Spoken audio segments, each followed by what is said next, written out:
Anyway, we should get this started. Oh yeah, let's talk. Yeah, Let's do it. it's the three of us and a bunch of blank screens. Hi to everyone. You can turn on your cameras if you like, but you don't have to, of course. Kristian is going to be presenting for most of this, and then, as usual, we'll have a little Q&A after. And so, yeah. Anyway, welcome, and it's great to see everybody. For those who don't know me, my name is Brendan, and I'm faculty here at Parsons. And this is actually the last lecture in our spring CD lecture series. So thank you all for coming, and it's again great to see you all. So yeah, I'm extremely honored, and it's a great pleasure for me to introduce to you guys Kristian Henson, who is joining us for today's lecture.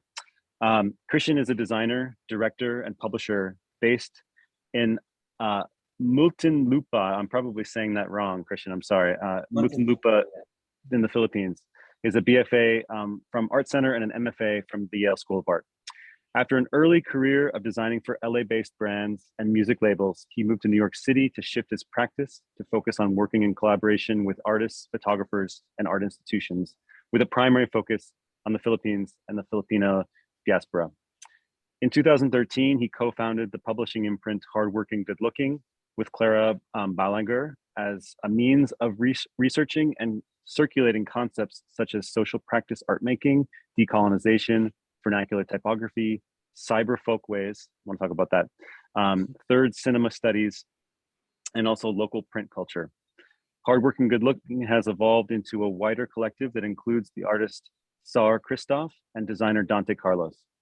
Their work has been featured in a range of talks, workshops, and residencies in spaces such as the Walker Art Center, the Swiss Institute, Printed Matter, Gualangzhou Biennial, the Kunsthal Stravlanger, the Hammer Museum, the Museum of Art and Design in Ulysses, Wendy's Subway, Print Room Rotterdam, Post Festival Copenhagen, Technikschule Universität Munich, Central St. Martin's, and also Yale University. And sorry for mangling all those names. I'm really bad with languages. Apologies. Product of American schools here. So anyway, one last line in your bio here. Transplanting to Metro Manila full-time in 2021, his studio continues to expand into applying theory and also experience towards thoughtful commercial projects and also educational opportunities, both locally and abroad.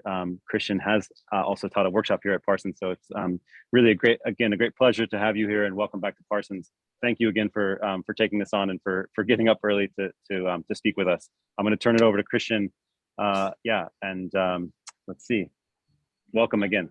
I'm going to spotlight you. Here we go. Oh, here we go. Thank you, Brendan, for the intro. And yeah, as mentioned, yeah, I just moved here to Manila. So right now for me it's 3 a.m.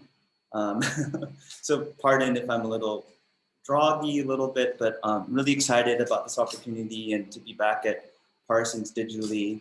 And yeah, I wish I could see all your faces IRL. But yeah, I think it'll be very apparent after this presentation, like why I moved here after, you know, I was born in the States. I'm a native Angelino from Los Angeles, full-on Filipino-American, but 2021 decided to make the move with my wife, and it's been great. And I'm looking forward to like kind of giving this presentation, and I've given a version of this presentation for for Yale, for Central St. Martin's, and some other institutions in Germany in particular, and it's kind of a nice bookend of that journey, and I've been refining it since then. Yeah, let me just put up the share screen. Oh wait, I have to do the whole desktop thing. Okay. Can we all see the?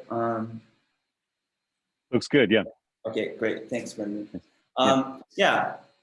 And so this presentation is called Identity Crisis, and it really does, in many ways, it's like a way of like talking about my journey through design, almost since I started up until now, and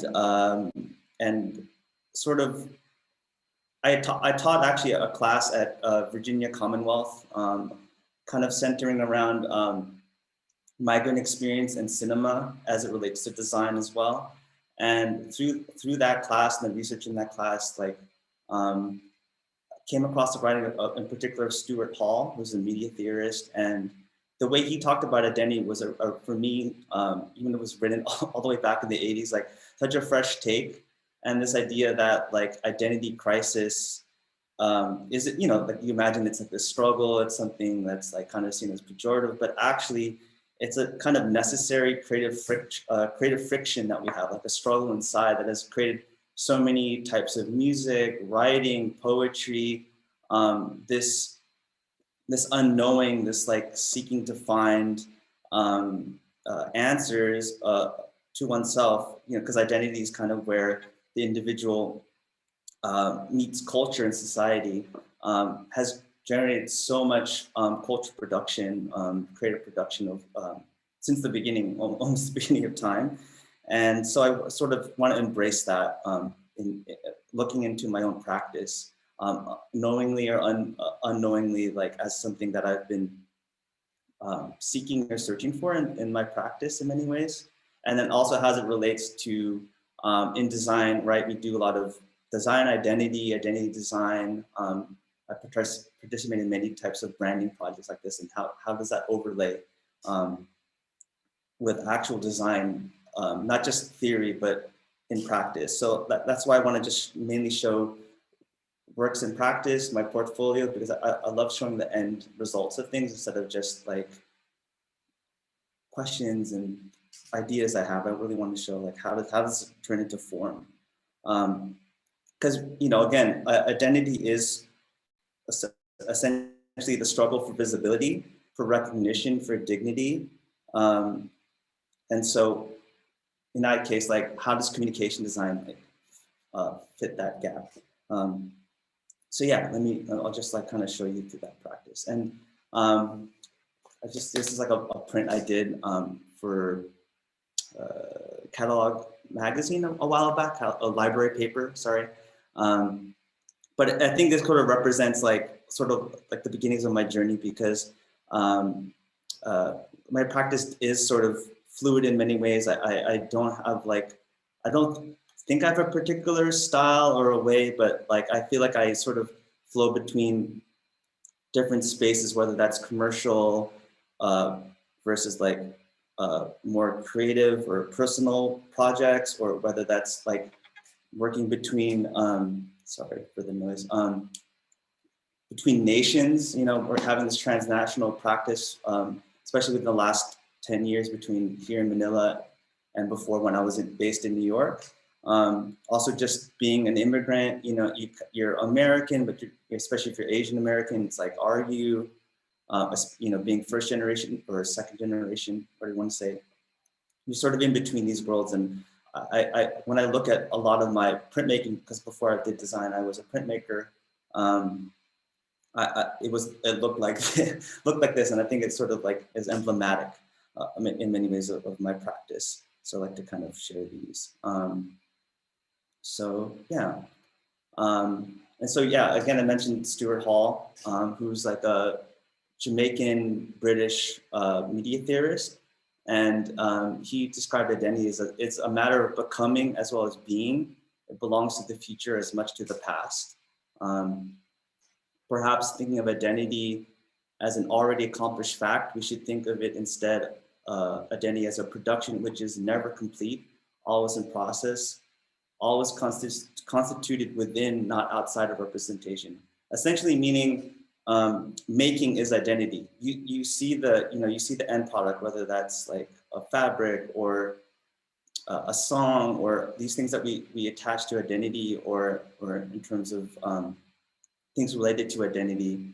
But actually that's not it. The identity is like actually what we do as designers, actually, like it's the making, it's the decisions, it's the wording of things. That's identity, not the end production. But I think that was like, oh wow, that's like really, really incredible to think that way. Sorry, and then, so yeah, here's just some various studio projects I've had. This is gonna give you a baseline, because as Brendan mentioned, I started a publishing imprint in between these years in 2013. And that tends to be the identity that I'm known for, is like, oh, you know, publisher.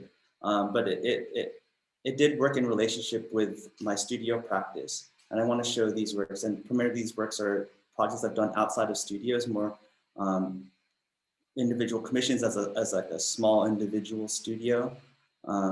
And so, yeah, just to give you an idea of where my design comes into all of this. And so, yeah, this was like an initial, this I did in 2009 for, well, actually this was still at studio number 1, but in LA. But I did a lot of work for, yeah, like in LA, like a lot of the work is film. So there's like film titles for Jean-Michel Basquiat. Here's another film title I did for the video artist Miljan Ruperto. Also a lot of album art I did before. This is for Ross G, rest in peace. Also Jay Dilla, rest in peace. So a lot of my design thinking back then was just really just project-based, you know, just being a young designer and figuring out what my voice is in all this, and really like leaning on, in particular, like modernist thinking, actually in particular back then, because I went to Art Center, which is a very modernist school. And then I sort of couldn't, I don't know what it was, it just in LA, just kind of felt like I needed this to kind of journey and see the world a bit. And so as a middle step, I went to grad school at Yale, and then after Yale, continued practicing in New York. And, you know, as Brendan mentioned, like I really wanted to work with more like the art world, in quotes, like artists. And back then, you know, and still New York is such a nexus for that. And this one I did in collaboration with designer Mylin Nguyen and Dante Carlos, who eventually became part of Hard Working Good Looking. But this is for the Institute of Contemporary Art Miami, and created this identity based around emojis and texting, just kind of give you that kind of feel for my work outside of that. And so it was nice to sort of like build these identities that like aren't fixed, that are sort of mutatable, that are can have permutation, have multiple uses. How the logo of the M can also be patterns.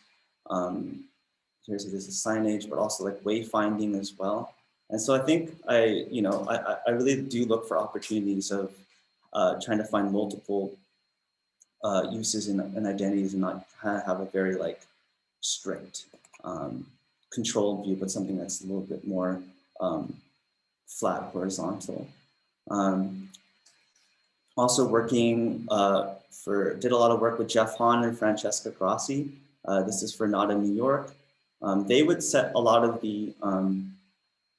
they would set the identity for this, and it was my task to create a sort of motion identity related to this. I wish I had time to show you these in motion, but it was really fun to sort of,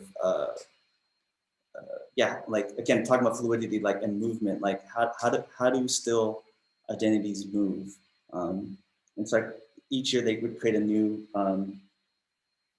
identity for the season, and I would keep creating different reactions to that. And this is one of my favorite ones, because they were doing all this stuff with thresholding art, and there was this way of like sort of thresholding one image to another, just really, really simple After Effects trick, but it ended up being a really nice move. And yeah, so I'm really happy with this one. Also done identities for Pratt. I was working there for a bit, and this was sort of in collaboration with Ghazal Vujani. She kind of set the identity, and I had to create this like poster system, sort of based on some of the typography, but also a way of creating almost like these automatic posters for people to use. Yeah, I can go into this in more detail, but I just wanted to show you identity work that I've done. This is for Martha Ballroom. This is actually pretty recent, maybe from 2021. And this is for like a residency series they call it The Further Place. Image of Texas there. And nice that's like, I've had sometimes these opportunities to bring in some of the printmaking into the design work. In particular, this is for the second issue of Wax, which is a surf magazine based in New York. And yeah, they had seen my my marble prints, and so they wanted to use it as an identity for the second issue. So each of the sections use these different marble prints. Like obviously it's surfing, so it feels like waves and tides and such. Yeah, I can go into printmaking a little bit more, but I think this can be a long presentation, so keep going. And then this has been a great project with Heel House, which is a wellness center in Bed-Stuy, Brooklyn, run by the amazing Lisa Shekel and Darius Hall, who's not pictured. And it was really nice because they really reached out to me like from the like ground floor, and we're like, we have this idea for a wellness space. There isn't really many Black-owned spaces within the neighborhood. You know, typically one of these like markers of gentrification is like a yoga studio shows up, and it's like this different clientele, and it's not a very welcoming feeling for the local community. And they wanted to bring that. And also this idea that like, you know, a lot of the knowledge within the wellness space does come from the East, the South, the global South, let's just say. And how can we bring that back into the identity of this space? So it doesn't really have the same feeling or stigma as like a typical wellness space. And this was back in, I forgot already, but it felt like a fresh start. And so for that, like, I just started thinking about what could kind of feel like that. Like, didn't want to reference any culture in particular, but in a way kind of gravitated toward this sort of, this looks like an early version of modernism when they were sort of more overtly taking from Africa and Asia. So I thought that would be kind of interesting to kind of, okay, if they subvert that, let me subvert their design. And then trying to create like a unique language system that didn't feel like it really necessarily belonged to any one culture, but sort of could feel like it came from some other space. And so we created like a loose idea of perhaps like what these different shapes could mean. And they could be combined in like any which way. And so this idea that we're creating a language of design for them to use, because I wouldn't be able to, because of their budget, wouldn't be able to be like a full-time designer, art director for them. So they ended up using this into like doing their own design with it. And I thought that was really interesting. Again, like thinking about horizontal structures, how as designers can we make things that we don't need necessarily control over everything? How can we give them essentially like a toolkit or elements to use? And build from there. And then this year we were able to revisit it, and this is more with my hand involved. And I was really happy that all these like make up really solidly on the grid. This sort of like take it back to that initial inspiration that was based on textiles and cloth, but again like kind of bring it forward and have a fresh feel for the brand as they expand now. So yeah, this has really been a great project, and you know, did merch and stuff. And another sort of that was like a really big sort of learning lesson, Heel House, and actually through that project, I was able to land this project called Powerhouse Arts, which is in Gowanus, Brooklyn, and a really small art institute with like really great people involved.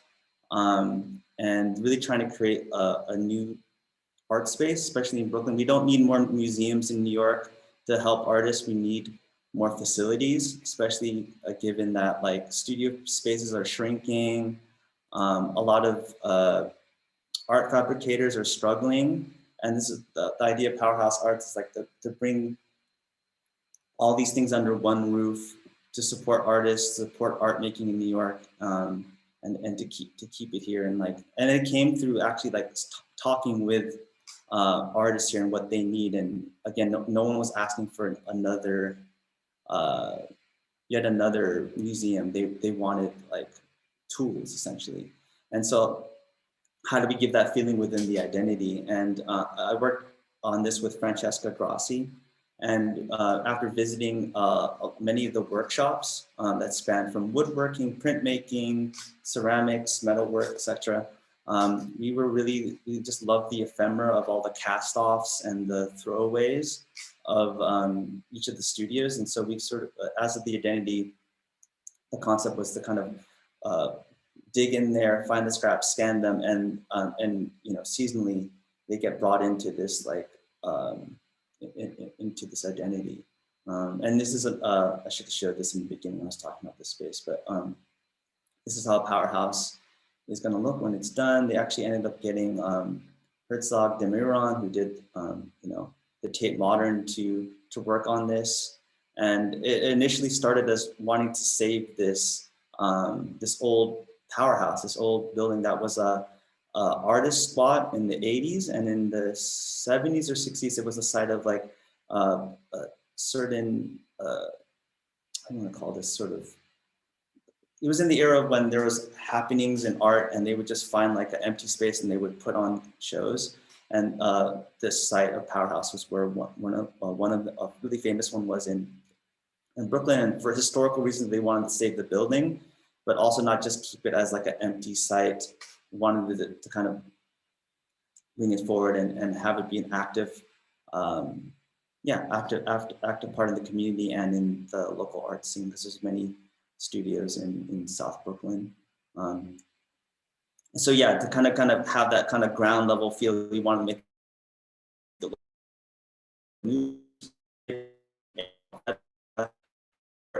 sorry, Arial and Times New Roman. We wanted to keep it super low to the ground design, sort of like undone. Here's the scraps. Here's the here they get reconstituted into design. It was supposed to launch in 2019, and hopefully it's going to launch hopefully this year. But sadly, you know, with everything going on in the world, like budgets change, things have to shift, and so I'm still anticipating for this launch. And actually, we worked on Link by Air on the web design, and they helped us sort of translate the idea of the scraps into the design of the web experience. There's just some screen grabs. And if you were to go on it today, every day the color changes. It's very Link by Air expression of identity, but yeah. Okay, just idea of identities here. More stuff with the plan. We're going to do all this stuff inside, so I'm really anticipating. They're finally moving some of the studios inside this building, and so I'm really excited to see what happens this year. A quote by Octavia Butler, the really famous science fiction author, that you have to make your own world, you have to write yourself in it. And I think that was a lot of what I was thinking. A lot of times, especially when you're working in design, you sort of want to take your philosophies and your viewpoint on the world, and you want to imprint it on commissioned work that they may or may not have those same ideas as you. And it can become a really frustrating experience. And so that was something I was thinking about when I was in grad school. I was like, maybe I have to sort of, like the things I want to see, these ideas I was having, like I need to sort of build that world. And then in many ways, that's what building a publishing house is. Sort of writing yourself into the world, like I would go to the book fairs, and it was looking at least in 2009, like pretty homogenous, and like, how do we bring in more voices into this? And I thought, rather than, you know, looking for the perfect project or knocking at all these publishers' doors, like it's about creating my own imprint. And that's when I started to think about hardworking, good looking. So this was in 2013. I had been thinking about doing more projects in the Philippines after graduating in 2012, actually. And I just decided my mom lives here and my dad lives here in the Philippines. And so I decided to visit them for a few months and just try to meet local artists somehow. And so I was just cold emailing people, end up like working with these great people at Manila Review. And also I met Clara Balaguer, whose hands are in a lot of these shots, but here's her hands here. And she was running a project called the Office of Culture and Design. Really incredible project, bringing social practice art making to the Philippines, which for me was really new, but it was like super contemporary, just a way of collaborating outside, basically taking art outside of the gallery system is what social practice art making is, like bringing it back to working with people.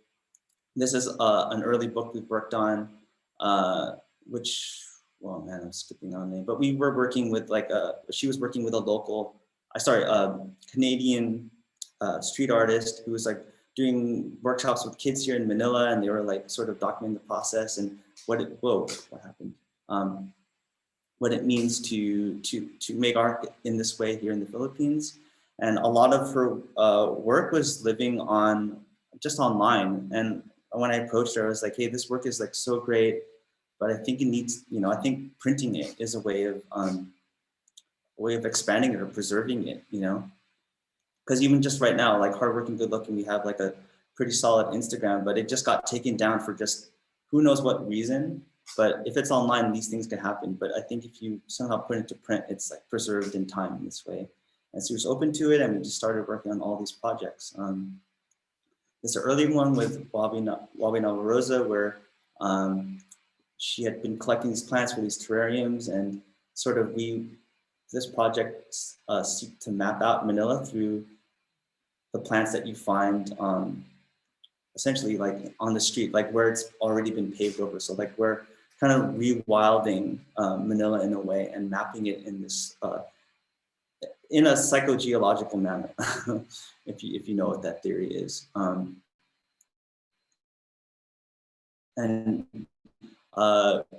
Office Culture Design also hosts like residents, like this is with two textile majors from RISD, and they came to research natural dyeing techniques and textiles, and they're able to really have like a firsthand experience, like working with different makers through many different provinces in the Philippines, actually, which is really great to see. Which is great is that like after we would host some of these residencies, we'd use the books as a way of capturing it all. Like sometimes in a residency, like sometimes they expect you to have like a very perfect end piece, but the idea of the book, it's about charting the process. So it's really great to kind of catch like all the experiments and stuff, and there's less pressure on final outcomes. And we did a lot of also a lot of project-based things. This was for Harvard School of Design, I believe, or how do they pronounce their thing? But this was in collaboration actually with OMA, and they did a workshop about food design, and they focused on rice, which is like one of the biggest crops we have here in the Philippines. And so of course it focused on food waste here. And so we helped facilitate a few workshops and dinners for them. And worked in collaboration with curators. This is with Tess Maunder, who's an Australian-based curator who focuses on the global South. And so it's been a nice way to sort of even just like expand the idea of the studio beyond a studio, but the publishing house beyond just the borders of the Philippines, but also other areas of the global South. We worked a lot with different filmmakers and zine makers. Here we created a zine called Scenes of Production, which is like essentially like a compilation of I believe 10 or 11 different artists here in the Philippines into one compendium. And through this practice, we were able to host a lot of different events. This was a sort of book showcase slash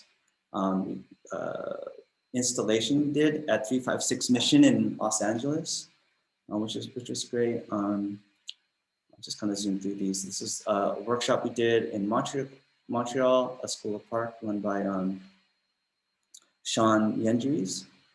And this is a workshop we did for junior high students in Kunstalsavanger, a protest workshop essentially, which was really interesting. And which is great about doing these events is that it's like another site for design in many ways. For a lot of events, we would design these posters, these flyers, another way of sort of expressing sort of visual identity.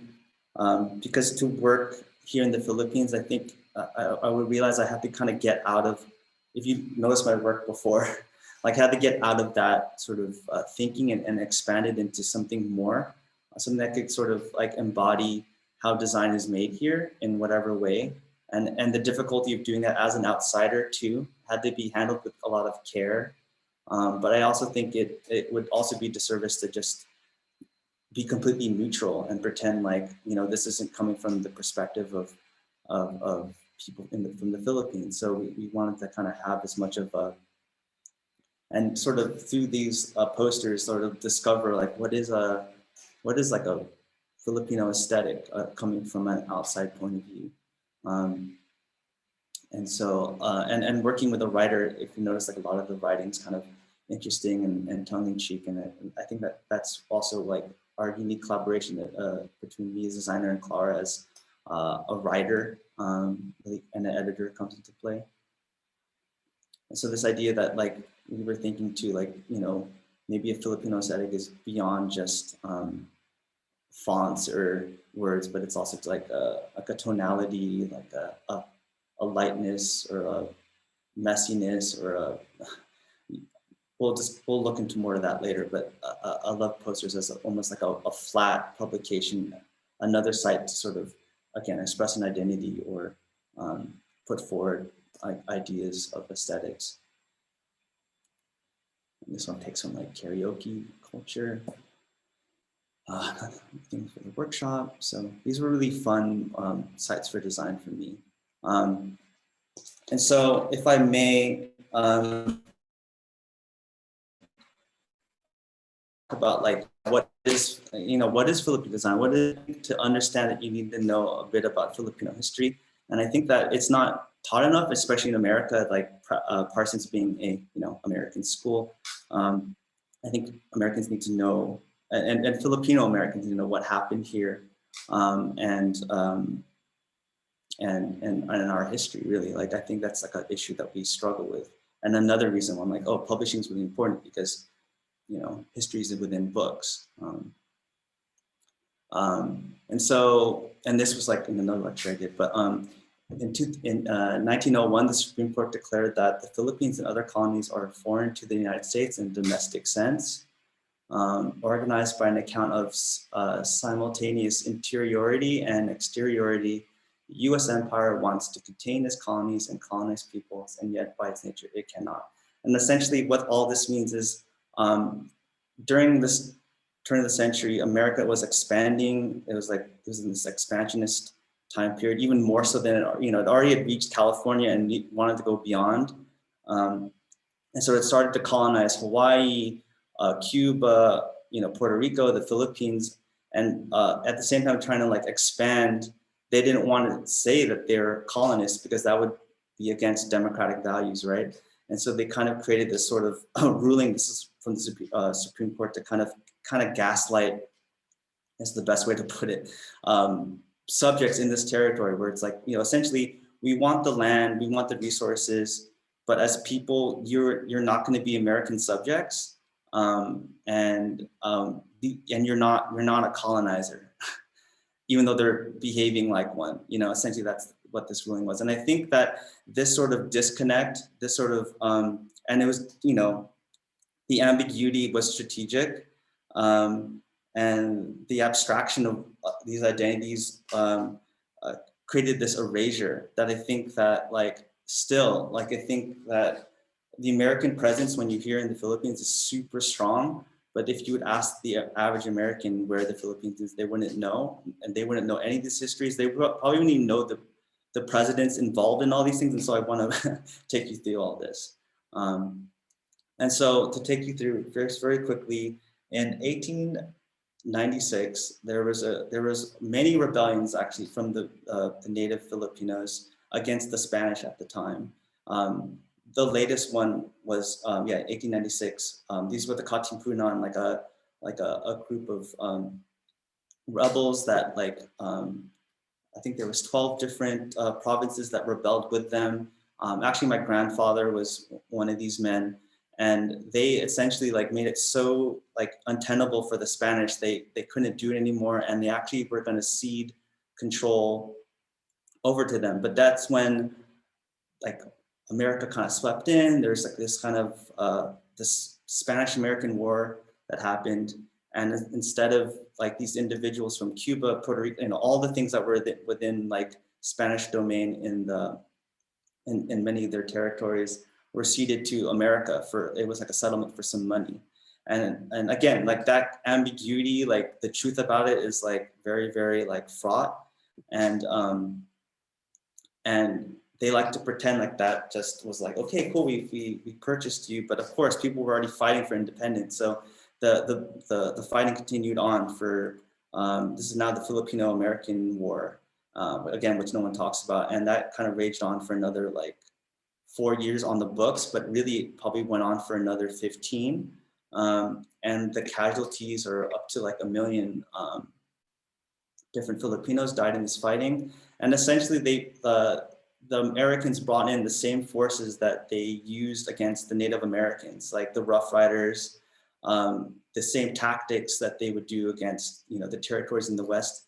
They were just oh, cool, it was running well here, let's just export it to other countries. And so they went all over to Cuba, Guam, Hawaii, the same techniques they brought to us. And essentially their main claim to all this was manifest destiny, this idea of civilization, and this is why I bring in modernism, this idea of progress as this this means of domination in many ways. And so this is the way they saw the global South, essentially these these barbarians. It's nothing new, but it's funny how overt the propaganda is in terms of their view toward us, the Philippines, and the world. And this is the beginning. When you hear about American exceptionalism, this is the origin of it. This is what it is. This is what it means. It's when going back to that foreign and domestic sense. When the British people or the Spanish people, it's there are these tyrants, but when the Americans do, it's we're liberators, and we bring business and trade. It's I don't know if that's the view of the people that are here. Commerce, civilization. This is William McKinley, the 25th president of the United States, and he was sort of responsible for the annexation of Hawaii. Again, this expansion into Cuba and the Philippines, Guam, etc. And he's actually assassinated. That's something I found out recently, actually. But yeah, terrible person. And still there's streets named after him here. So again, I think most people in America wouldn't even know who William McKinley is. And through this sort of project of domination, they actually even took or convinced the Philippines to be part of this World's Fair in St. Louis in 1904, to kind of showcase America's might and these new territories and these people. They essentially had a human zoo where they would put on oh yeah, these are the tribal people that we've dominated. And this has been the sort of dominant view of Filipinos. Even at that time, Filipino society is very advanced, and whatever the view of the Philippines is always of these savages, these underdeveloped, etc. And I blocked out the phases in particular because I think we have to know, and this is the work of Stephanie Sayuko, that these early images, especially in the turn of the century, these anthropological images have this huge undertone of racism and white domination, Western domination, that it feels violent to see their faces. Actually, it's sort of there's a lot of taking, and it's the relationship between the subject and the photographer is who knows.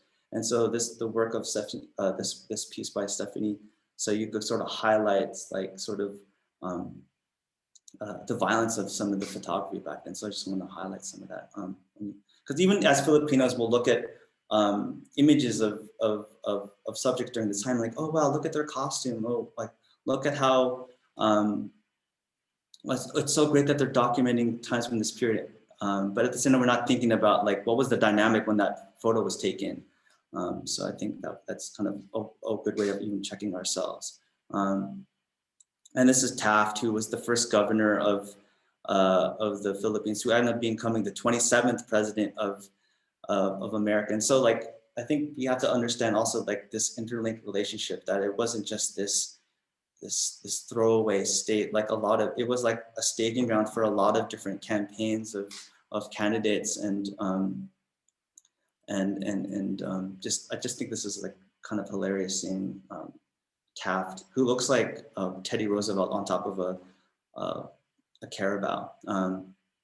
And so, yeah, like even during that time in 1904, they were just assuming that like the Philippines was taken over, but the fighting was still going on, particularly in Mindanao in the south. And they had to invent the modern handgun to sort of put down the rebellion. For me, this is like the idea of progress, like progress moves forward with some form of violence, and at least during this period of time. I mean, so and another means of subjugation beyond the gun is like architecture, design. And so they started to, take down or like to impose like American will in many ways. They started putting down this like neoclassical architecture that you'd see in Washington D.C. And like this is the beginning of like progress, modernization, kind of just I don't know how else want to call this, but yeah, it's like these sites of architecture are sites of power, and even when you look in your wallet right now, the money, the original design for our current dollar bills come from the peso, which kind of made the same tropes and these things, and so. Of course, like when you take over a space, you change the money. And it's just funny how, like, as one author put it, it's like, is the Philippines Americanized, or is America Filipinized? Like, can it work in the other way around? And of course, another part of it is like commercialism and Coca-Cola. And even to this day, like some people would rather drink a Coke than drink water. When there's like a big typhoon and they send aid, like they also send a lot of Coke and like Pepsi and stuff. And so like, and then you find out later, actually, like one of the big pushers for colonizing a lot of these spaces was like these sugar conglomerates. So I think it's like this way of like the commercialism, especially in this poster with in Leyte, which is in the southeast of Philippines. This combination of like commercialism with the military together, sort of like is really apropos. And for a period of time they were like kind of expanding together, but that also kind of came ahead during World War II, with the Japanese invasion and such, and just the war just really like wrecked the Philippines. And in many ways, when I would see these shots, I thought this was like the Japanese that, them being conquerors of the Philippines, they destroyed this. But in actuality, this was the bombing of Manila by the Americans. Something like at least 100,000, maybe 1 million. This is like the second most devastated city after Poland. Forgot what city in Poland during World War II. And again, it's not talked about because the Americans did it. And this is like an act of liberation for them. They destroyed all those things that you saw that were built. They destroyed in the name of liberating a country. And you can imagine, like, if this was wasn't a colony, if this was a space within the continental U.S., like, would they bomb, San Diego if it was conquered by the Japanese in this manner? They completely flattened it. And I think that's like why and having not known this, actually, when you drive around Manila and you see that like everything looks pretty relatively new, it's because this is like a city older than New York. It's because it was flattened to the ground, and they had to start all over. And in the 60s, I think this really sums it up, like in the way that they rebuilt it in this, bringing back modernism, brutalism. This is the Central for the Cultural Center of the Philippines, CCP, which was created by as a sort of move of soft power by the dictator Ferdinand Marcos, to sort of show like, hey, we're out of like this hole that we're in. And it's I'm not going to deny this is a beautiful building, but this was also built on an old Navy base, and I think it always has this like this like reflection of war in many ways. And one can't deny like the beauty of these buildings, but this came during like a time of deep oppression, and how architecture or modernism can be used to kind of smooth over and abstract deeper truths, or like the messiness of it all. And I think it's funny enough that like these are still used as propaganda now in the current, Marcos's son is trying to become president. He very, very will be. And they use these buildings a lot of times like, hey, see, like we had order back then. We made these ambitious projects. We did all this stuff. Like, they kind of, this can represent that in many ways. And it's, for me, interesting to see different artists' reaction during that time. This was in the modernist era during the late 60s. Different people's reaction to the reconstruction, the rebuilding of Manila. Like you can see the sort of reflection of all the concrete sort of as a reflection of all the building that was going on at that time. And there was grids used as a common theme. These different materials, or people kind of countering it. This is David Medelia, sort of countering sort of the hard structures with these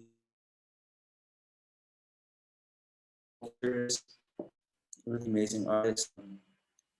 And again, because my theory is that because of all this destruction, it created this like huge questioning or uncertainty about our history. And so like that's a super common theme within this is now postmodern Filipino art, is sort of like dealing with the wreckage and the chaos of it all, through some of the visual works, happenings and such, and also like dealing with now like this mass diaspora that we have, and so because the large amount of Filipinos that have moved here to the States, or moved there to the States, is from the like late 60s, 70s onward,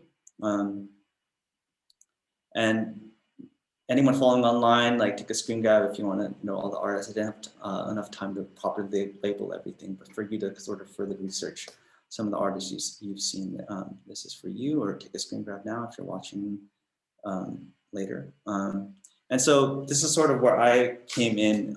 This is like contemporary Manila, as it's been rebuilt now for like the third or fourth time. This time, rather than it being, the Americans, the dictators building, now it's this new era of sort of, what's the word? It's like a kind of, essentially a corporate takeover, or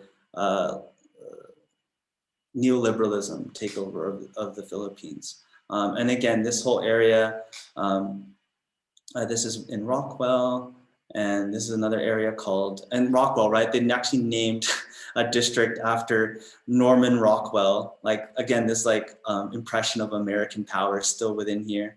And this is Bonifacio Global City, which is on the old McKinley base. So again, McKinley is the thing. So a lot of our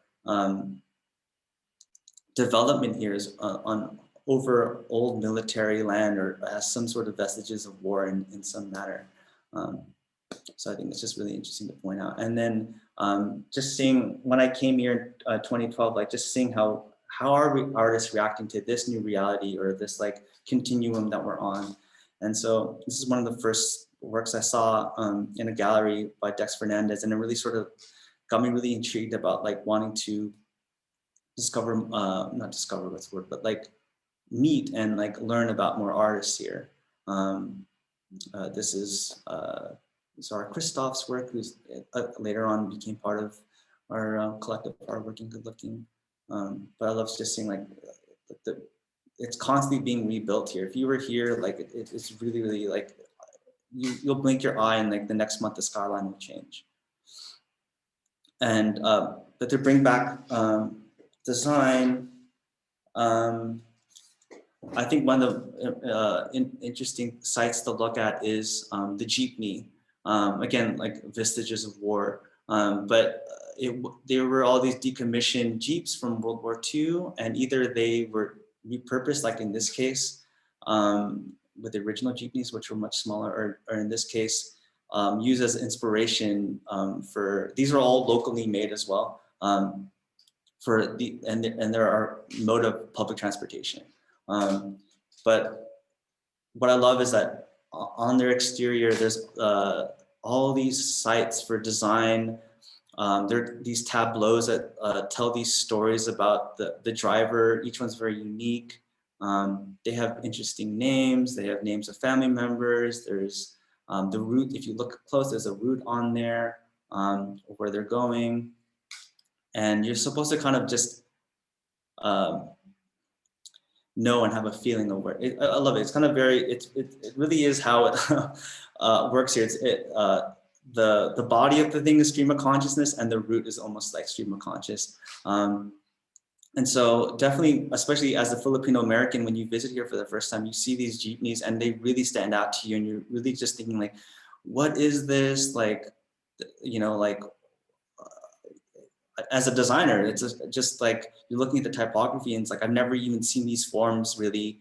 It's like taking a little bit from like sign painting, a little bit from like, looks like science fiction or something, or like heavy metal or gothic, like the aesthetic, you know, I hate to use aesthetics, but yeah, the aesthetics of it are like very intriguing. And for me, like became this like, I mean, oh, I need to like learn more about this. I need to study this. Like this is, if I had visited much earlier, it could have been a site of a thesis site for me during my time at Yale, but I kind of used my time after to sort of essentially be like a second thesis. But yeah, for me, this is like such a unique character, and it's so ubiquitous here for locals here. They're almost invisible.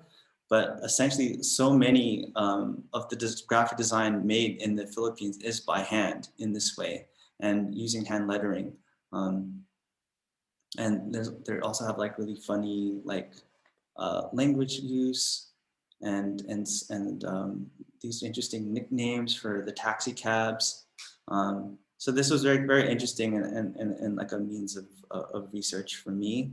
And in fact, the name Hardworking Good Looking came from the back of a taxi cab. And so we dived into that in this project, which is still sort of our #1 project. And it's called Filipino Folk Foundry. And rather than just studying it from afar, you know, there's been many of these books on street art or street design, and they just take photos and it's very voyeuristic. We actually found research already doing research in this field, and we also went out and sought various sign painters and really gave them a like a proper interview, proper attention. I think again, I was using the word before, visibility and decency, and in a lot of ways before I was even thinking about that so clearly like that, I just wanted to elevate this sort of design to, you know, design as we think of it in the West, or like in the way that yeah, I used to like look up to so many designers from, you know, modernist history. Like, why don't I treat you know, Erickson here in the same way? You know, that we're as brothers, as we're both designers. And so we really wanted to highlight their names and give them recognition. And to this day, when we reach out to them, like, I think that that's one of the deepest feelings, is like just being seen and heard. can go a long way. And just, it's really interesting just seeing like not just the end results, but like the process of it, and how does their studio practice look like. It's very, very, very intriguing, and actually even still like something I need to keep diving into more. And when we did this project, we didn't want to just you know, take all this content and then print it in like a really nice printer in the West. We thought it was like really important that we try to print in the site that it comes from, and also just for the reader to get a feel for the Philippines, not just through the images, but also tactically with the paper and the printing techniques.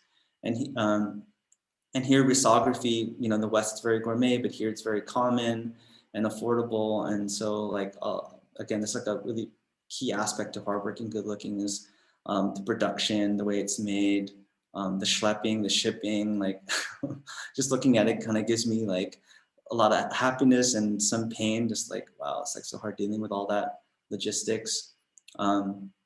But just wanting to highlight like not just like risography, but also these photo centers, these like smaller vinyl printers, like just every sort of type of printmaking, print production in the Philippines, we try to highlight or work with in some way, and out of necessity, but also as a way of like, again, like it creates its own aesthetic as well.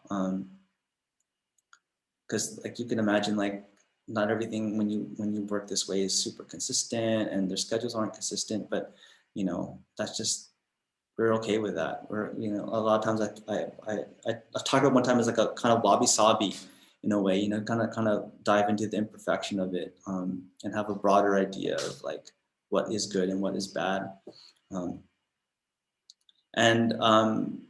It's just interesting to see how it like kind of links back into my practice, and like, just thinking how like I oscillate between the publishing and the studio practice, and it kind of mean like, oh hey, you know, like, you know, they're doing like typography this way. Can I sort of like dive into that, and this commission for library paper, sort of like it's really to like and working hand-drawn manner. This graphic for Tropical Institute became a t-shirt graphic. This is a identity for Keith LaFuente, who's a New York-based Filipino-American fashion designer. Really, really interesting work. You should follow them. Create a pattern for them. Also, this is like a commission for Spotify Philippines for a series called Calle, which Calle means street. It's like, again, like a Spanish word.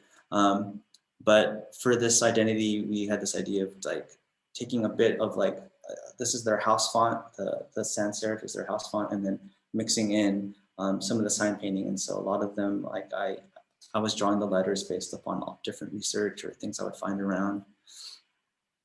And so it's been nice seeing how, like, again, like thinking of Octavia Butler's quote, like kind of writing yourself into the world. It's like kind of creating the space to do the design you want to do. And it's been interesting, like, oh, you know, being known to sort of be researching or interested in this type of typography.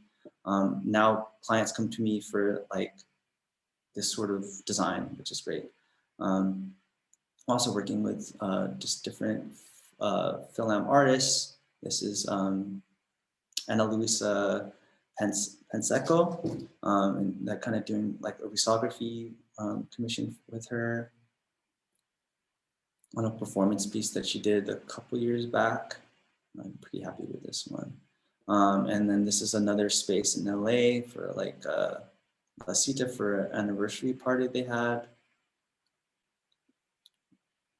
An identity, because and that's another thing. I don't want to just take from these things. I want to like kind of build on it in my own way, like respectfully. And so like I like kind of like, how would Filipino sign painting look on a rave flyer? That's what I thought about for this menu. Or how can it be sort of reduced a bit and like take from, you know, the identity has to be like on its face, so based on the typography, but just have a glimpse of it and then work the, this is for 856G in Cebu, but like and how can other pieces of identity like sort of feel like the sign painting in the, or the street of the Philippines. Commissioned for Kenneth Paranada in London, like sort of taking some things. So it's been nice to sort of like do these new commission works for both diaspora, and these are for two, Nicole. So Suyujan Aboitis is like a Filipino author, and this is on the left is a book cover for her, and on the right is a identity for Fifth Wall Fest, which is a dance film festival here in Manila.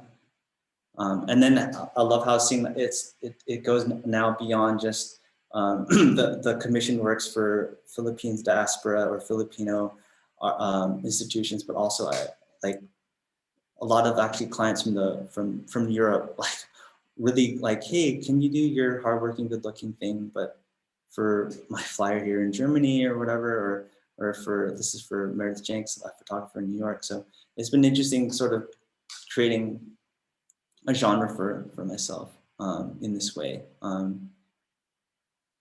And then this is a recent, as an update, this is a recent identity for a development project / museum in Busai, which is in Cebu, Philippines.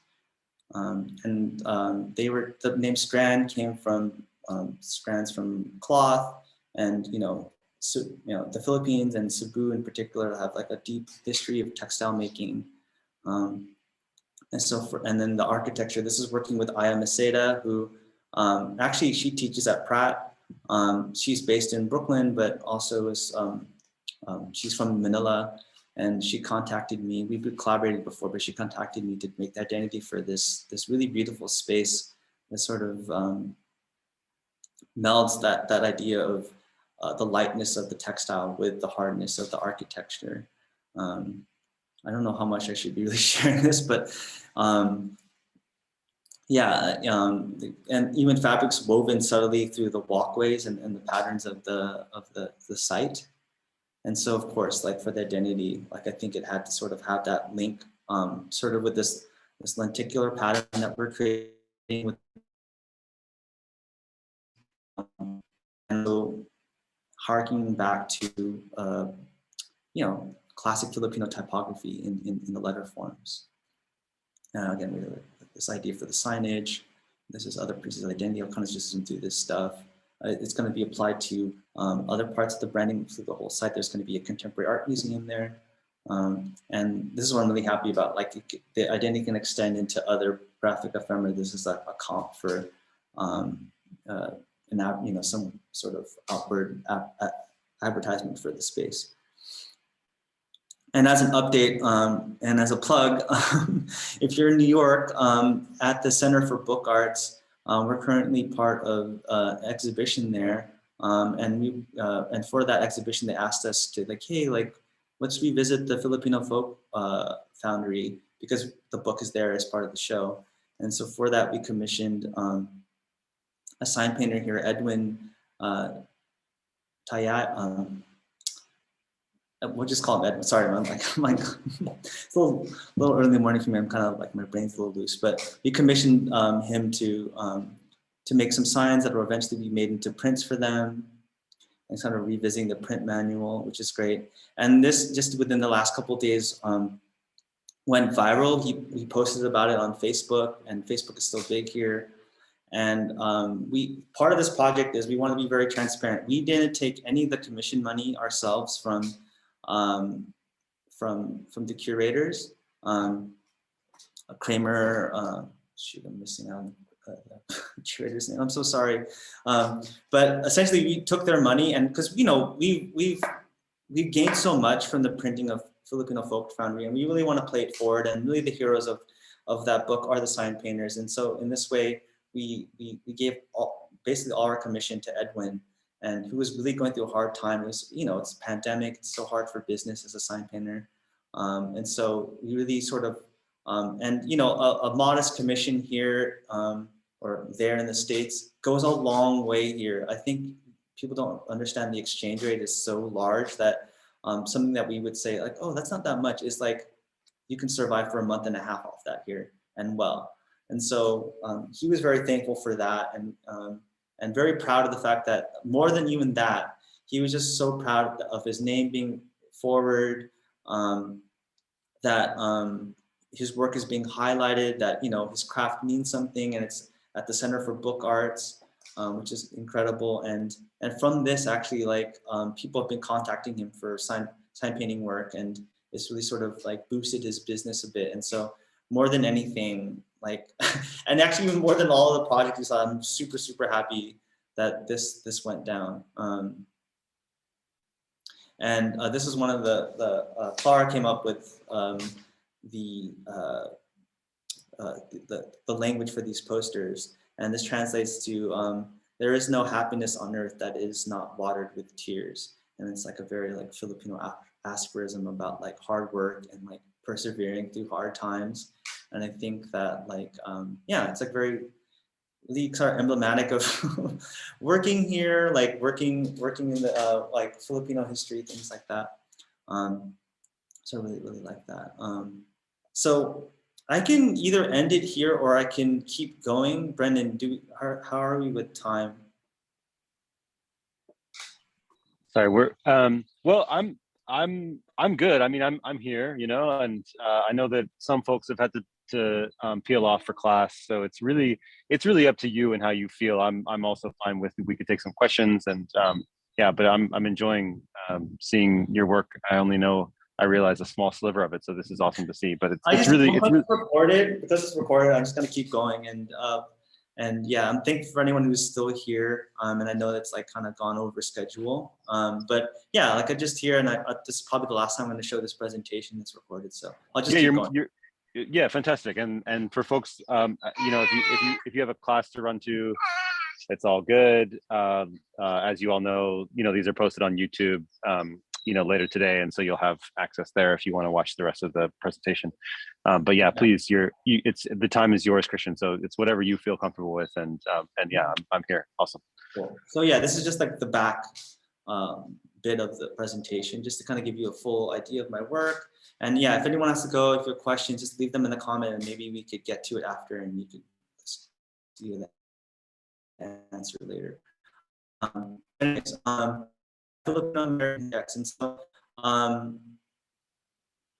you know, again, like this oscillation between spaces, this in-betweenness that I feel, you know, you really do feel it as a Filipino-American, because on one end, you have where you're from, your history, but then your other identity is American, and then part of your identity is the one that created this situation and all these things. And at the same time, is like it's like a difficult thing. You know, I still love America in many ways, not all of it, of course, but America, the community, America, I owe a lot of things to that. And how do you navigate that identity, that difficulty? And I think a lot of it is represented by when I'm reading about third cinema, which is a theory created by Fernando Solanas and Octavio Gentino. Our culture is an impulse towards emancipation. It will remain in existence until emancipation is a reality. I make the revolution, therefore exist. So in many ways, if you're within a colonized culture or in a diaspora, you know, revolution is this form of identity, this way of existing. And Filipinos throughout the years in Filipino-America have been on the front lines of many different resistance movements, whether that's like United Farm Workers, and pictured there is, oh man, Larry Itolion, who's like huge. Like, I mean, he was like a contemporary with Cesar Chavez, and in fact, I don't know, Cesar Chavez. Anyways, that's a long story, but he's an amazing labor advocate for the farm workers in California. And another image I have on the right side, if you can see my mouse, but that's their National Hotel, which is sort of the beginning, the first struggle against the Manhattanization of San Francisco. So already at the forefront of like standing up for like local rights, the local residents' rights there in the Philippines, as, within the West Coast in particular. And so, and there was like different Filipinos, part of the Black Panther Party and such. And so we've definitely been here struggling with everyone else. But what I also love about like people that fall out of the lines of that struggle. And so that's why I wrote Filipino History X. And I think that's a lot of the idea about like, you know, coming here, my parents, you know, not necessarily within that labor struggle, but being from suburban Los Angeles, trying to find identity within all of that. This is an image of, on the left side with the mic is my brother. And I could go into this project a little bit more depth later, but essentially it's like looking at his history of like seeking out essentially his identity through music, through crust punk, anarchist punk music, as a means for expression, as a means of like talking about politics and viewpoints of the world, but essentially through the record collection. And I just want to show this because this was this is the nexus of why I started to want to do research-based work. This kind of gave me the groundwork for a process that kind of led to like, hey, maybe I should do publishing. And so sometimes like some of these, you know, bigger projects can start in something much smaller, even though this is quite a thick book and I was able to print it here in the Philippines. The process of making this book and going through remnants of things and sort of looking at our own histories as valuable instead of the histories of quote unquote like great minds or people in the West. Like what about our own local histories as important? And I think a lot of different projects now are like focused in on that. If you look at Map Points, which talks about rave culture in East LA, or many other projects now that are looking at more localized histories. And just to kind of show you, like I even like did hardworking, good looking in this like black metal font way of kind of redeveloping the identity. But also you know, me as like a second generation Filipino-American, but also this is my good friend Miko Revereza, who's an undocumented Filipino-American. What is identity as well?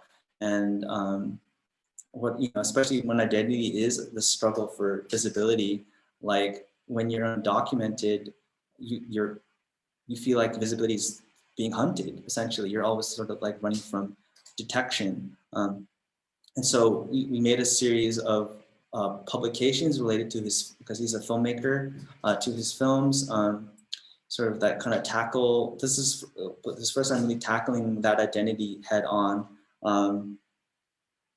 So, you know, part of this book, he wanted to print his driver's license and his social security card. And I was like, why would you do that? And he's like, these are all fake. And this idea of, you know, what is it to be documented? What is it to be actually a documentarian filmmaker and also be undocumented? So, you know, you're recording, but you shouldn't be. And so, and also to be undocumented is to essentially be silent, and you want to be heard, you want to be represented. And so you can kind of see that conflict, I feel like, in these the sort of in his work. And in this film, a large part of it is he would do these tours of Manila through VR, and he even actually give the VR set to his grandfather.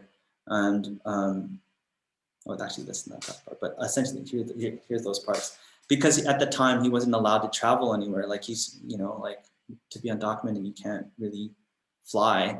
And so this only way of going back home is, you know, every Filipino-American or the Philippine diaspora, there's this moment when you go home, and he wasn't really able to experience that for quite some time. And so he would sort of roam the streets of Manila digitally, virtually, through Google Earth, and take these really beautiful shots. For me, these feel like a version of like, you know, classic street photography that you see in Tokyo or Paris, but through the perspective of a filmmaker using a VR set.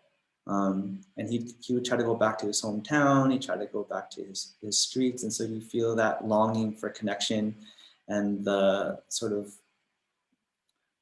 even blurring out the faces sort of creates that another layer of distance and distortion. And also we wanted to have this sort of play out in the typography of the essay section.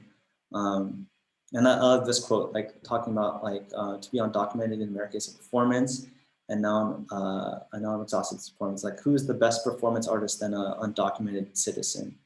And so we sort of took this idea of cyberpunk as a theme for the typography, and took his journal and emails and sort of laid it out in this the sci-fi hacker hacker version of the events in many ways. Just kind of like run through these. I'm really happy with the type in these, because it's nice to sort of like go beyond, again, in terms of identity of like, oh, like, I'm interested in design. I'm interested in Filipino design, but it's not necessarily this nationalistic point of view. It's more just like wanting to pull out stories from a community that I'm in. And it doesn't have to be so explicitly Filipino in that way. I think this also carries that feeling, but in just another manner that doesn't have to be so tied to nation or nationhood, because that could be very dangerous too. So yeah, this is just more design pieces, and it's really great kind of making companions to films that kind of give information or things that don't make it to the editing floor. They give new context. This is another film he did about traveling from LA to New York. He got into the graduate program at Bard as a way of not just as a creative person wanting to go to grad school, but essentially it acted as a sanctuary thing that guarded him from being deported. I mean, this was during the Trump years, right? And it's nice that we can look back at it in that way, but they were really, he signed up for DACA for that whole Dreamer thing. And he realized like, oh, I'm on a list now, so I could be taken at any time. And so he was really in a mad dash to find a situation like grad school to kind of give him a safe haven. And using now the network of film festivals and that whole circuit as also another bubble. Like, you can use actually your creative voice as a shield. It's not merely, I mean, for us, right, it's just expression, it's like how I feel, but for some it can actually really be like supportive in this deeper, more existential manner. I helped him even like sort of plot out his thesis statement, which is about like if the other theory was called a third cinema, it's like a stateless cinema, like one that's like so much of cinema is tied down to like French New Wave, Italian neorealism, Japanese film noir, everything's about nation in filmmaking actually. So like, how do you enter these events as like someone who's stateless? It's very, very interesting to put forward and find stateless themes within cinema. And this is like the last section, publishing as practice, as performance, as resistance. And this is like a recent, well, semi-recent project we did. And so modern Western culture is in large part the work of exiles, academic, intellectual, and aesthetic thought come from refugees, from oppression and dissent, and which in large part is very, very true. And I think there's like and this is from Edward Said, and so there's some sort of magic about being in exile that kind of creates a sort of whatever that is, that you can kind of feel that in Miko's work, and definitely within a lot of intellectual spaces, that idea of like a safe haven. And so we had this residency in Philadelphia, and it came at this very inflection moment for Heartbreaking Good Looking. Clara had already decided and to move to Rotterdam to work for an art institution there. And at the same time, in many ways, felt like she was fleeing the Philippines, being somewhat outwardly spoken and political during the time of Duterte, and they were really going after any sort of anti-government, anyone who's anti-government, essentially. And even the most recent Nobel Prize winner, Reza,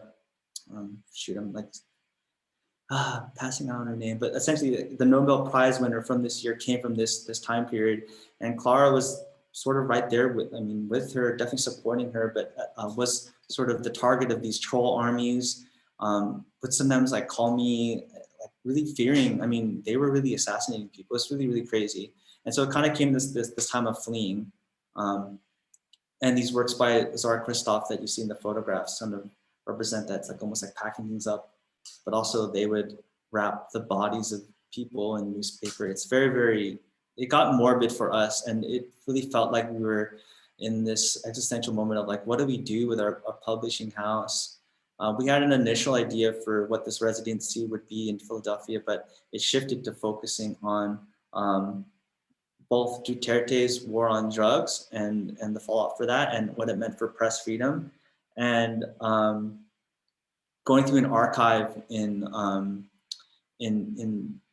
the Philippines that talked about martial law period, and a lot of this materials were never taught or unearthed or anything. A lot of these mosquito presses that were called, like these really, really small run publications were just sitting in archive, and we were given access to them and scanned them.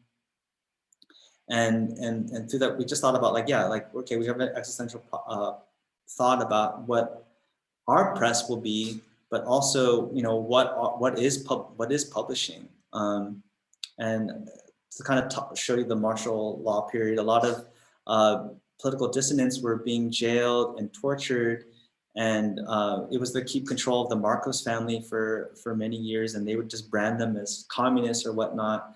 And in the late 80s, like 88 or 89, there was a popular rebellion. In many ways, when people look at the Arab Spring, a lot of Filipino-Americans, Filipino diaspora thought about this period of time where there was more of this popular coup against the government, and it toppled the dictatorship.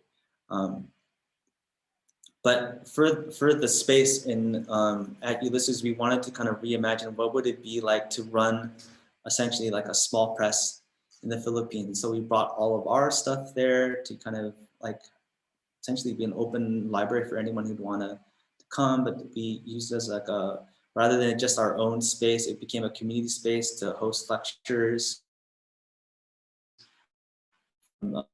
Different writers, journalists that wanted to talk about the situation with the war on drugs here, but didn't feel free to speak about it there, or couldn't publish these stories in a newsprint because it would endanger the lives of their informants. And so it became, yeah, essentially a safe space. So Brendan is in some of these photos, to host these sort of events and really bring the community together. It was nice. Like, does publication have to always be as widespread as possible? Can it be something more micro, more enclosed, but in that way can speak sort of maybe deeper truths. You know, of course, to make it feel like community, we hosted food and such. And, brought a lot of people in, did meditations, listening sessions, things like that. So it was really, really nice to sort of really transform their space into something else. And even we got access to this archive of leftist materials in Philadelphia, and that became, we all looped it into, here's some more things, looped in this publication called Kulambo Bulletin. Kulambo means like mosquito net. And we took the idea of like the mosquito press as like an inspiration. And we sort of redocumented a lot of those lectures that you saw. And rather than doing a mass publication, we only did a run of 15 and gave it either to direct participants and one guest essentially. So really keeping it small, but in that way, again, like we can talk about things that maybe wouldn't see the light of day if it was mass produced. So it kind of just goes into here. And this was like, and this was really fun too, because I got to work in collaboration with also Dante Carlos, who's such a good friend, and he came out to Philadelphia, and here it was us like kind of all working together. So we didn't just use it as a community space, but it became like a studio space, getting our hands dirty again with printers. It's been so long. and so that was such a great experience there in Philadelphia. There's just some more images from the ephemera. And important, I'll just say, because yes, we found a lot of freedom by limiting the circulation of it, we'll say. But that small circulation and the fact that, like, the way here locally in the Philippines, they do not teach the history during this time period about how many people were detained, how many people were tortured, what were their stories. A lot of them fled to the States or to Europe or other spaces.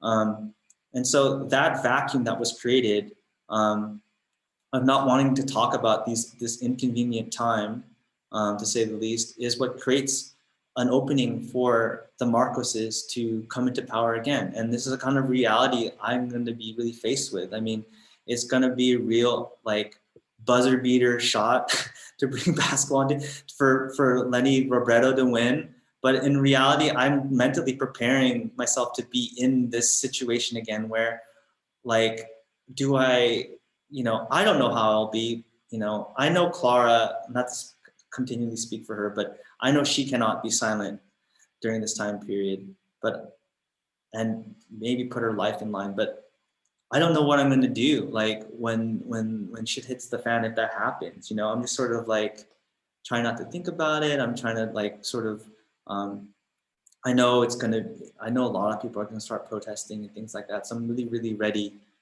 for what comes May. But it's just sort of crazy how history, a lot of my work is historical in many ways. It really is a circle, and it can come back. And it's interesting that just, again, just the kind of another thing is that, like, so part of this resident series is part of a series of 3 others, also with Martine Sims, who has her Dominica Press, and then Badoon, which is a magazine based out of New York that is focused on the Middle East and the Middle East diaspora. But we were, like, all linked into this book. And so while we did sort of keep the majority of the book in a small circulation, it's nice that it got circulated through this publication printed by Inventory Press. So yeah, it'll have a second or third life now after our presentation. And so yeah, that kind of links it to the end. I just want to leave with a couple quick notes here.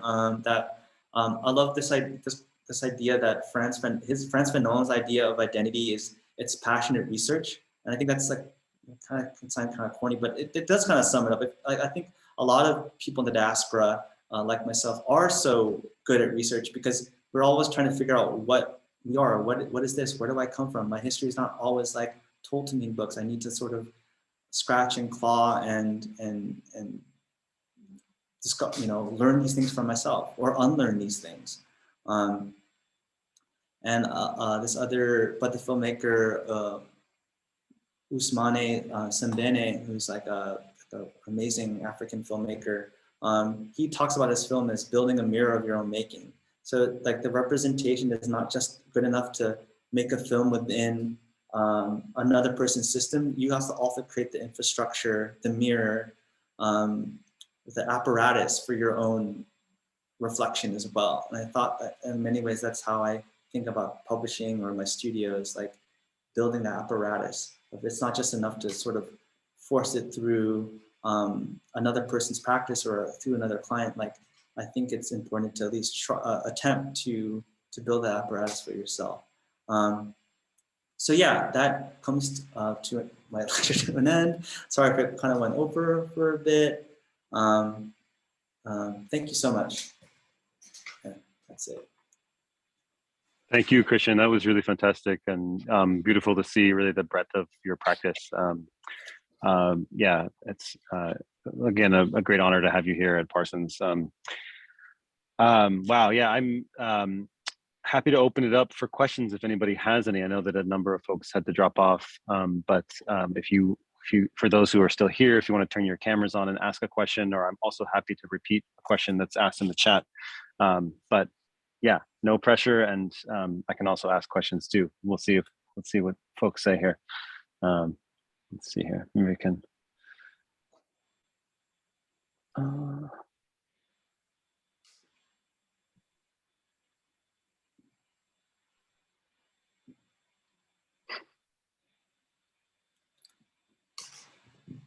I'll maybe just say first, I thought of what you said about this notion that by printing something, you preserve it. I think that's really actually important to keep in mind in the era of digital technology. I think oftentimes we think of the internet as a place of kind of, with the cloud, and all of the kind of various ways that our data is being sort of hoovered up in a way. We think of the internet as a place of the infinite storage and kind of infinite recall, right? This is a term I think that's even used. But I think like you raise a great point that recall is sort of asymmetric, right? Like that's maybe true for large corporations like Facebook, or Google, but for those of us as individuals, like we don't have that power. So it's great to think about that as using these older technologies as a way of preservation. But I'm also curious about that in contrast to the history of publishing and the history of the printing press in terms of its use as a kind of historically like a tool of power. And I think it's just kind of great to see that perspective. I guess I would say it's not so much a question, but just a no, but because that actually got me thinking just in terms of like infinite recall, right? But I think like now you can see on one end, like such a powerful tool of archiving, and you have the whole history now like living at anyone's fingertips. And I think it's really helped me with my research and my my learning of things.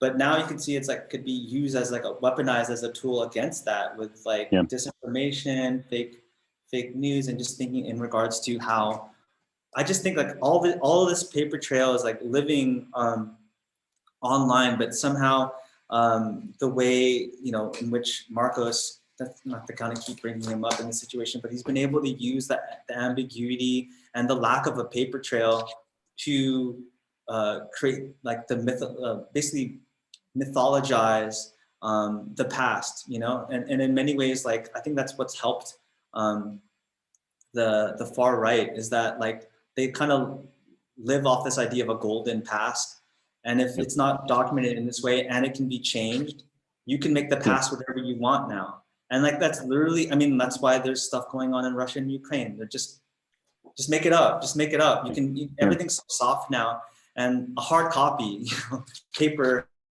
There's like a realness to it, because I think just because of the difficulty of printing, you can't just throw it out there. You have to invest money, manpower, resources, and then you have to like archive it, keep it alive. And so you'd only need to do that with things that are theoretically, hopefully, checked or edited in some way that like a tweet floating around in the world just doesn't need to be. And so, I definitely feel that. I think that's like, it's like the books, like they keep saying print is dead, but continually tries to find a way to stay alive. Yeah, absolutely. No, and just really thoughtful insight. So appreciate that.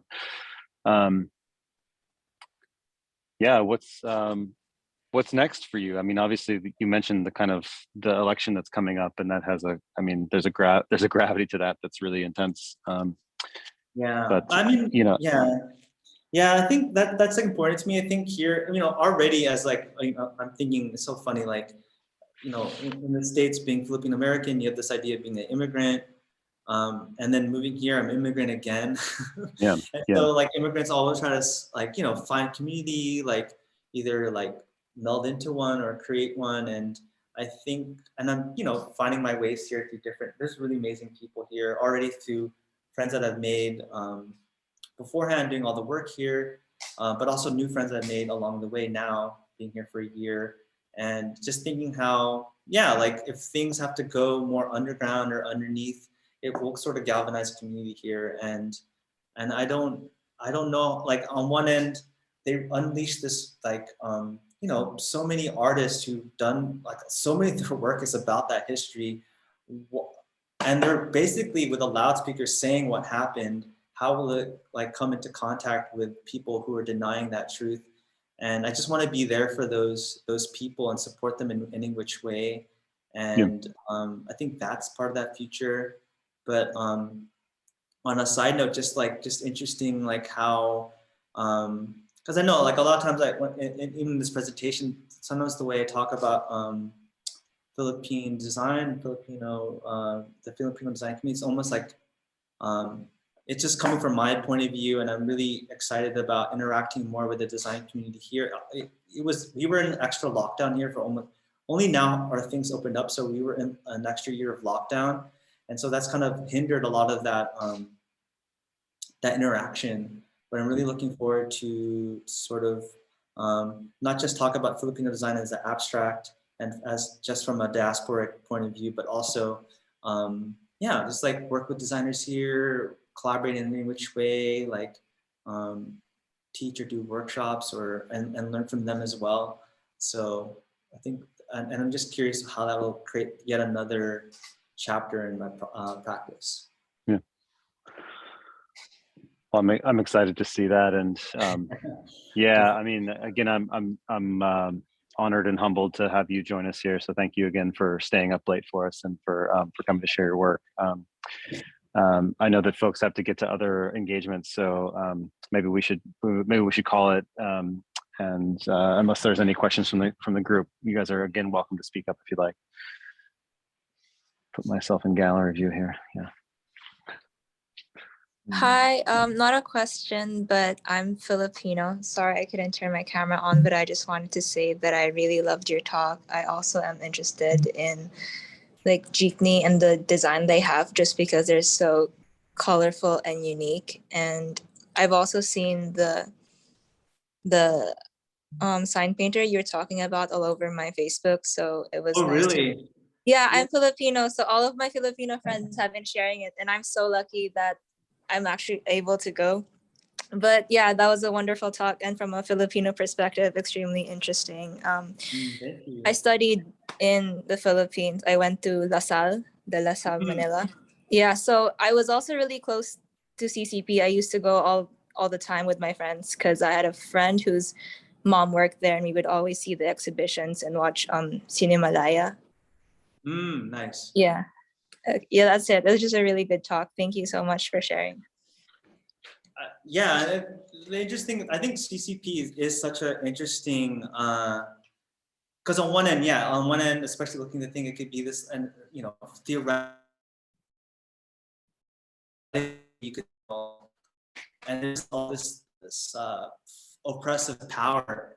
But in another way, it's like, oh, they support a lot of artists that I like, and a lot of artists had to collaborate with CCP, and I just went there recently because a friend of mine, Kristian, and a few others actually were part of the 13 artists, which was like every year they sort of give awards for the 13 young artists essentially, and you go inside the building and it's beautiful. It's it's so nice to be in there, and I know they do a lot of film screenings, right? So it's like the again, that conflict between like the burden of history versus like where does design sit in there, and how can we not just like wash it away completely, but also just learn from it essentially. And yeah, like that's so awesome that you. Honestly, we had no idea. We just posted on Facebook because we were working with. I should give them a shout. We were working with. Was it Quago? We were working with Art Space here in the Philippines with that, which was super helpful, and they posted it, and it just went viral, and it's just so amazing. Like, wow, like just talking about like on one end, like circulation of the internet is like something that could be like prohibitive, but in many ways, like we helped him out more than our books could ever possibly do by posting it online. And for me, that makes me the most satisfied and and happy out of any of this work that we were able to really like highlight another designer. So yeah. Yeah, and then if you're ever curious about any more, because like our books are harder to find than normal these days, especially because like our stock's so low. But we've been sort of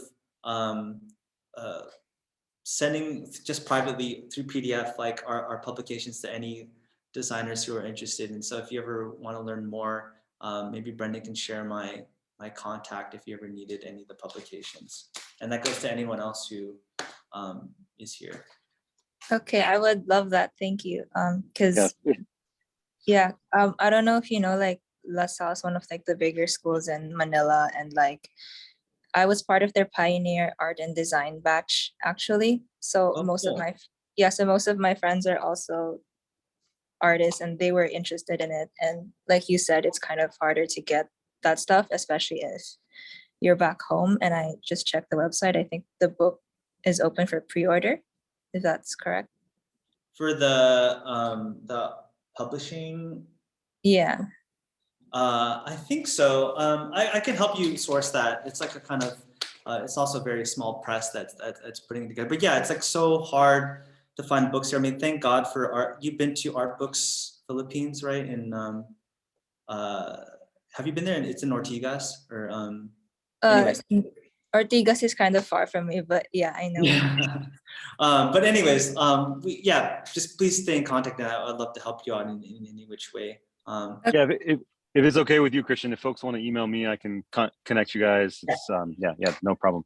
And I sadly I have to run off to another meeting, so I'm gonna have to Yeah, to close great. this call. I'm really sorry, but yeah, I'm getting pinged from the person I'm supposed to chat with. But No worries, right? but Super overtime, so it's all good. no, it's, I mean, seriously, it was fantastic to see that. And again, for folks, you know, to, you know, we'll be posting this on YouTube a little later. So thank you all for coming. And yeah, Kristian, I can't thank you enough just for being here and sharing your work. And we'll have to catch up some other time. I'd really love to spend some more time just to chat. So yeah.